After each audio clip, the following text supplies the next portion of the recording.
Now, the next concept that we are going to discuss is the Six Sigma process of business transformation. ठीक है, जैसा मैंने अभी बताया कि सबसे ज्यादा यूज की जाने वाली फिलोसफी जो है वो है डीमैक।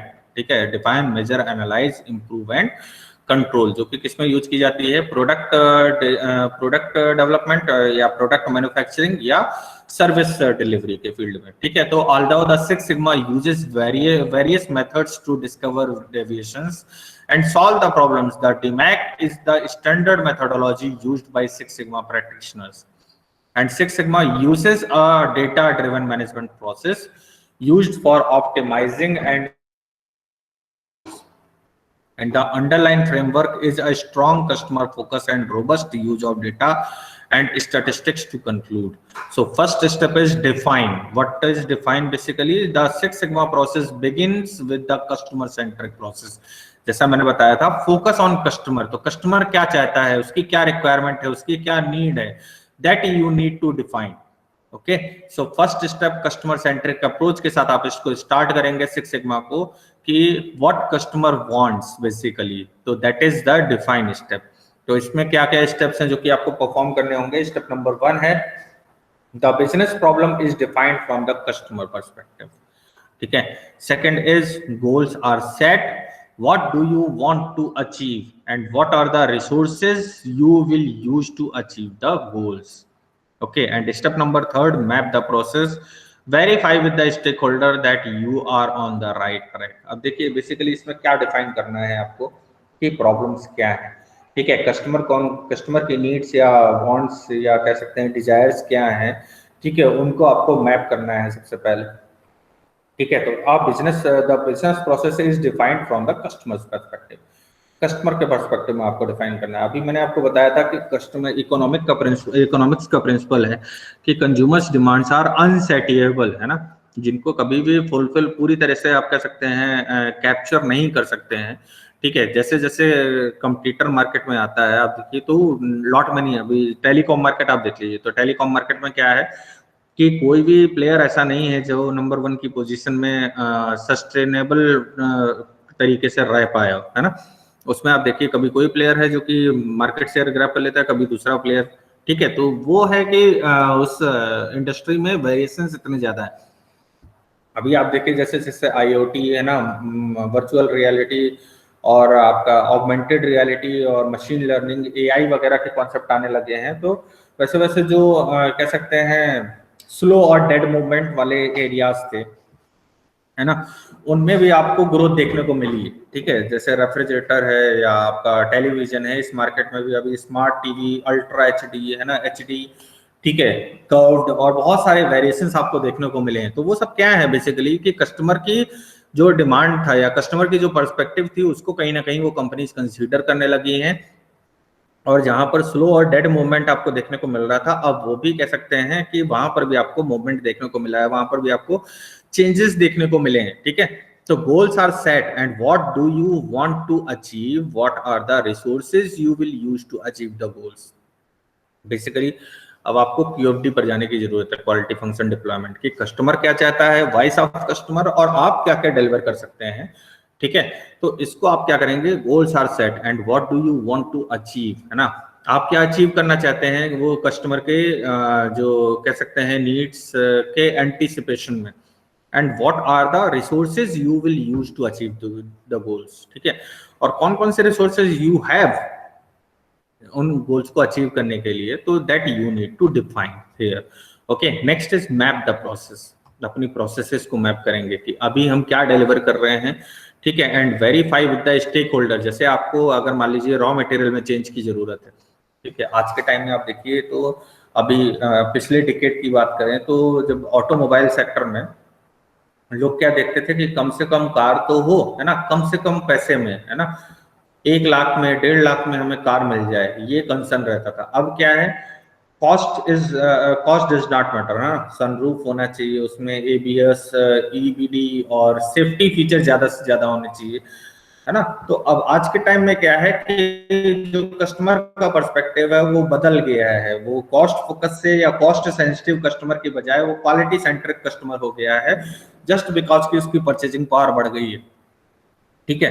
तो जब परचेजिंग पावर बढ़ी है तो आपको उसको क्वालिटी प्रोडक्ट देने होंगे जो वो डिमांड कर रहा है, तो आपको उसके हिसाब से अपने मटेरियल में भी चेंज करना पड़ेगा, रॉ मटेरियल में भी चेंज करना पड़ेगा। तो उसके लिए आपको अपने और स्टेक होल्डर्स को भी इन्वॉल्व करने की जरूरत है, डेडिकेटेड डिस्ट्रीब्यूशन नेटवर्क को इन्वॉल्व करने की जरूरत है, डेडिकेटेड सप्लायर्स को इन्वॉल्व करने की जरूरत है। तो मैप द प्रोसेस, अपनी प्रोसेसेस को मैप करिए, इसको वेरीफाई करिए अपने स्टेक होल्डर्स के साथ। ठीक है, स्टेक होल्डर्स मीन जो सप्लायर आपके साथ एसोसिएटेड हैं, जो डिस्ट्रीब्यूटर हैं, जो रिटेलर हैं, ठीक है, अदर जो प्लेयर्स हैं जो आपके साथ जुड़े हुए हैं, उन सभी के साथ उसको वेरीफाई करिए on the right track, that you are on the right track, है ना, जिससे कि आप जो कस्टमर की डिमांड है उसको फुलफिल कर पाए। तो you need to define all those processes, you need to define the perspective, customer perspective, you need to define what you can deliver and you need to define the process।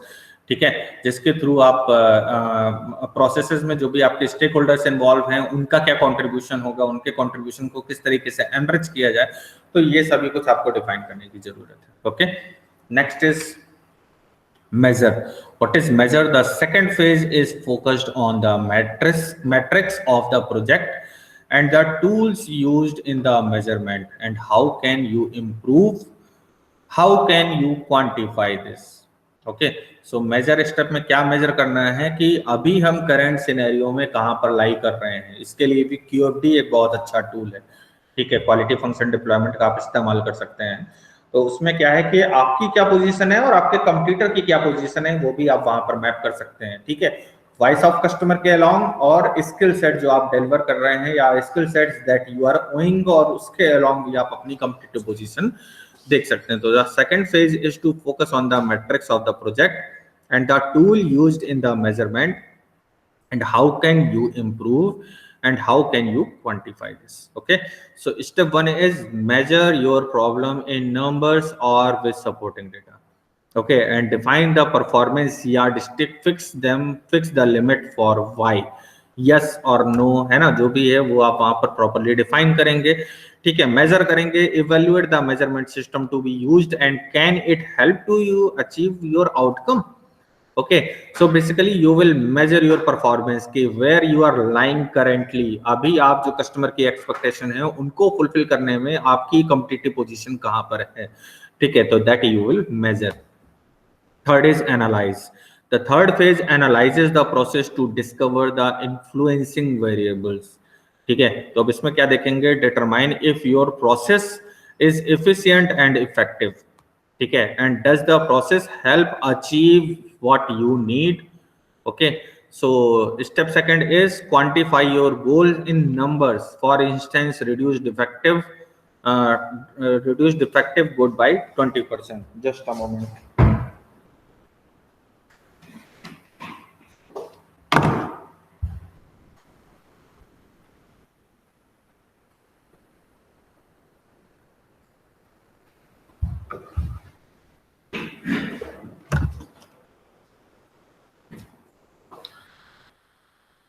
So quantify your goals in numbers, for instance reduce defective goods by 20%। okay, and identify variations using historical data। अभी मैंने आपको एक chart दिखाया था, अगर आपको ध्यान हो, कि 1 सिग्मा लेवल पर कितने डिफेक्ट लाई करते हैं, 2 सिग्मा लेवल पर, 3 सिग्मा लेवल पर, 4 सिग्मा लेवल पर एंड सो ऑन। ठीक है, तो उसी तरीके से you need to identify your goals, है ना। अभी आप मान लीजिए 3 या 4 सिग्मा पर लाई कर रहे हैं, तो अगला आपका टारगेट क्या होगा कि आपको 5 सिग्मा लेवल अटेन करना है और उसके बाद फिर फर्दर आप 6 सिग्मा लेवल को अचीव करेंगे। So you need to analyse the need, है ना, बेसिकली आप कहां पर हैं। पास्ट परफॉर्मेंस आपने देख लिया, करंट परफॉर्मेंस अभी कहां पर है। अब यू नीड टू एनालाइज कि how to means improve your performance, है ना। तो third phase is analyses the process to discover the influencing variable. ठीक है, लाइक असाइनेबल वेरिएबल कौन कौन से हैं जिनको हमें क्या करना है, कंट्रोल करने की जरूरत है। तो determine if your process is efficient and effective, इसको डिटरमाइन करना है कि क्या आपकी जो प्रोसेस है वो हाईली प्रोडक्टिव है, एफिशिएंसी के साथ जो आउटकम आप चाहते हैं वो डिलीवर कर रहे हैं या नहीं। And does the process help achieve your what you need. ठीक है, फिर है quantify your goal in number, like for instance reduce the defective goods by 20%। 20% तो बहुत ज्यादा है। आपने देखा है कि कहीं ना कहीं कंपनीज 8 to 10% के आसपास डिफेक्ट होता है। मीन्स कहीं ना कहीं अगर आप देखें तो 3 सिग्मा लेवल पर लाई करती हैं, तो 3 सिग्मा लेवल से उसको इंप्रूव करते हुए 4 पर, फिर 5 पर, फिर 6 पर जाना होता है। ठीक है, तो reduce the defective goods by 20%। तो ये एक इंस्टेंस है। जनरली आप क्या करते हैं, अपना सिग्मा लेवल डिफाइन करते हैं कि अभी मैं किस सिग्मा लेवल पर हूँ करंट परफॉर्मेंस में मेजर करके, और उसके बाद एनालाइज करते हैं कि कौन कौन से वो कॉजेज हैं जिन्हें मुझे हटाते हुए इसको फर्दर हमें 4 सिग्मा, 5 सिग्मा और 6 सिग्मा लेवल को अटेन करना है। And identify the variations using the historical data. ठीक है, तो जो वेरिएशंस हैं वो हिस्टोरिकल डेटा, पास्ट डेटा के बेसिस पर आप आइडेंटिफाई करेंगे। Okay, next is improve. This process investigate how the changes in X impact Y. improve में क्या देखते हैं, डिपेंडेंसी क्या है। ठीक है, जैसे मैंने बताया था ना, पैरेटो प्रिंसिपल आप अप्लाई करते हैं, तो पैरेटो में क्या देखते हैं कि वो 20% कौन से कॉजेज हैं जिनकी वजह से मतलब प्रॉब्लम ऑकर कर रही है। तो मेजॉरिटी ऑफ प्रॉब्लम ऑकर कर रही है, 80% ऑफ प्रॉब्लम ऑकर कर रही है। ठीक है, तो मीन्स कहीं ना कहीं आप डिपेंडेंसी चेक करेंगे, और उस डिपेंडेंसी के थ्रू सबसे पहले आप जो क्रिटिकल वन कह सकते हैं कॉजेज हैं उनको एलिमिनेट करेंगे। तो this process investigate how the changes in X impact Y, and this phase is where you identify how you can improve the process implementation.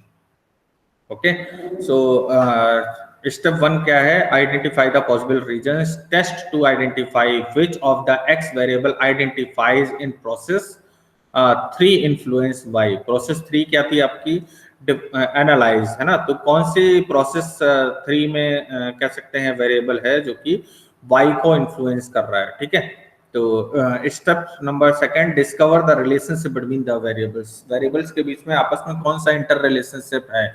ठीक है, डिपेंडेंसी क्या है। इसके लिए मैंने आपको बहुत सारे जो कंट्रोल चार्ट्स या जो टूल बताए थे, है ना, क्वालिटी कंट्रोल टूल्स, आप उनका भी इस्तेमाल कर सकते हैं। आपको मैंने बताया था कि क्वालिटेटिव टूल्स हैं, क्वांटिटेटिव टूल्स हैं, उनको आप इस्तेमाल कर सकते हैं। तो you have data set with you, है ना, हिस्टोरिकल डेटा आपके पास होगा, तो उसमें आप इम्प्रूवमेंट मेथोडोलॉजी के लिए उन टूल्स का इस्तेमाल कर सकते हैं। ठीक है, उनके थ्रू आप एक्सेस कर सकते हैं कि इनका आपस में क्या कोरिलेशन है और किस इशू को हमें सबसे पहले एड्रेस करना चाहिए। ठीक है, तो discover the relationship between the variables. Next is establish the process tolerance, define as the precise value that certain variables can have and still fall within acceptable boundaries. For instance, the quality of any given product, which boundaries need X to hold Y within specifications, and what operating condition can improve the outcome. Process tolerances can be achieved by using tools like robust optimization and validation set.